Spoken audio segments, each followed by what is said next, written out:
bienvenue sur Parc à Thème.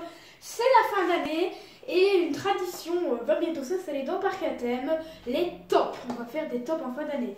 Aujourd'hui, comme premier top sur la chaîne, je vais vous présenter le top des 5 attractions que j'ai le moins aimées durant toutes mes visites dans les parcs. Voilà.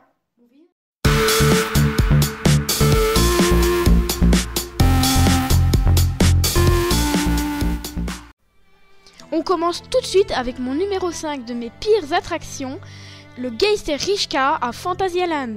C'est la maison hantée du parc. Elle a ouvert en 1981 et a pour thème la mythologie chinoise. Vu son année, elle est assez vieillissante. Et les animatronics bougent par à-coups. Et elle a également une très mauvaise odeur. La seule qualité à ce que j'ai à lui trouver, c'est la musique. On enchaîne avec la 4e place et le Hollywood Tour qui a ouvert en 1990 à Phantasialand. C'est une attraction qui a pour thème les films connus de l'époque, tels 20 000 lieues sous les mers, Tarzan, King Kong ou encore Frankenstein et bien d'autres films connus de l'époque. Le problème de cette attraction sont assez similaires à ceux de Geisterrichka. Elle est très vieillissante, les animatronics bougent également par à-coups et elle a des effets spéciaux très kitsch. Voilà pourquoi je classe Hollywood Tour en 4e place. En 3e place de ce classement des pires attractions que j'ai faites, voici le Temple of the Night Hawk, le plus vieux coaster de Phantasialand. Il a ouvert en 1988 sous le nom Space Center et après rethématisation en 2001, il est devenu Temple of the Night Hawk. Les problèmes de cette attraction sont que ça se passe entièrement dans le noir, que c'est très long et que la rethématisation a été mal faite.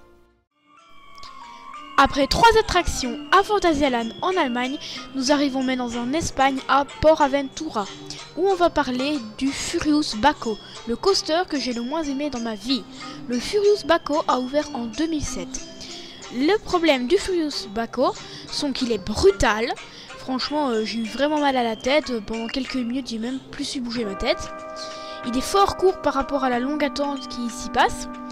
Et les arceaux servent vraiment trop.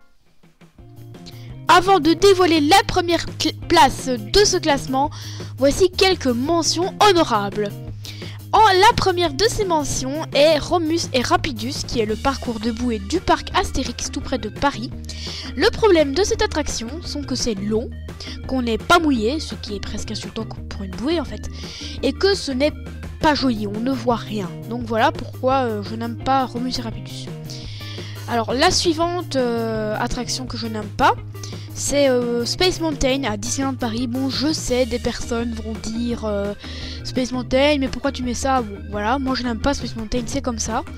Ces problèmes sont que c'est brutal, on est dans le noir et que les files sont toujours très longues. Une autre attraction que je n'aime pas, c'est Huracan à Bellward. Alors cette attraction, le problème, c'est que ça se passe dans le noir, que c'est court et que les files sont vraiment horribles. On ne voit rien. Vous l'aurez peut-être remarqué, mais on sort moins de vidéos en ce moment. Tout simplement car la saison des parcs d'attractions est actuellement terminée. Mais ne vous inquiétez pas, tout début avril, des vidéos vont commencer à ressortir, comme la nouvelle rethématisation de Walibi, ou encore des vidéos sur la nouvelle Terre du Froid à Peridaisa.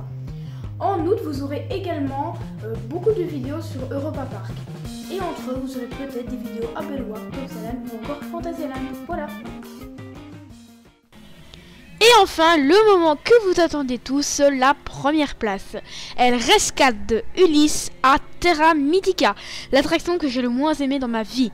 En fait, c'est un dark ride qui a pour thème le voyage d'Ulysse dans la mythologie grecque. Les problèmes de cette attraction, c'est que c'est vieillissant. Pourtant, en 2001, ça ne devrait pas être vieillissant, mais bon, c'est comme ça. La musique, c'est quoi cette musique? Enfin, c'est vraiment bizarre. Et c'est vide. Normalement, le principe d'un dark ride, c'est que ça ne soit pas vide. Et bien là, c'est vide, donc ça ne va pas. Donc c'est la pire attraction que je n'ai jamais faite dans ma vie. Donc si vous allez à Terra Mythica, ne la faites pas. Voilà. Merci. Merci d'avoir regardé cette vidéo. J'espère qu'elle vous aura plu. N'hésitez pas à regarder nos anciennes vidéos ici et à lâcher des likes et vous abonner ici. Voilà. Merci et à la prochaine.